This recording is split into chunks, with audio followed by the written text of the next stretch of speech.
High! নতুন একটা water ইটিনারিতে সকলকে স্বাগত জানাই। তো সকালবেলা ঘুম থেকে উঠেছিলাম, উঠে ফ্রেশ হয়ে নিয়ে নিজের জন্য ১ গ্লাস ছাতুর শরবত বানিয়ে নিয়েছিলাম আর সেটাই খাচ্ছিলাম। গ্লাসটা ফাঁকা করে তোমাদের আবার একটু দেখালাম। আর দেখো আকাশের অবস্থাটা কিরকম হয়ে আছে।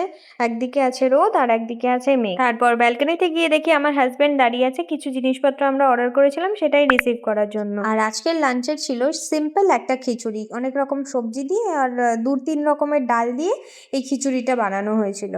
এই খিচুড়িটা খুব হেলদি হয় আর টেস্টিও হয় খেতে। এটা আমি খুবই পছন্দ করি, তবে সবসময় নয়, মাঝে মধ্যে মুড হলে। আর খিচুড়ির সাথে ছিল পাঁপড় ভাজা আর দইও ছিল, তবে দইটা আমি পরে খেয়েছিলাম। খেয়ে দিয়ে একটু ঘুমিয়েছিলাম, তারপর যে দইটা ছিল না ওটা দিয়ে আমি ছাঁচ বানিয়ে নিয়েছিলাম। আর বিকেলে ওয়েদারটা না পুরো ঠান্ডা হয়ে গিয়েছিল আর আমি ব্যালকনিতে দাঁড়িয়ে দাঁড়িয়ে এখানে ছাঁচটাই খাচ্ছিলাম। আর আজকে রাতে ডিনারে ছিল ডিম আলুর পাতলা করে ঝোল আর ছিল চিকেন। এটা সলিড চিকেনটাকে ছোট ছোট করে কেটে রসুন, পেঁয়াজ, ক্যাপসিকাম দিয়ে বানানো হয়েছিল। তো that was it for today. By.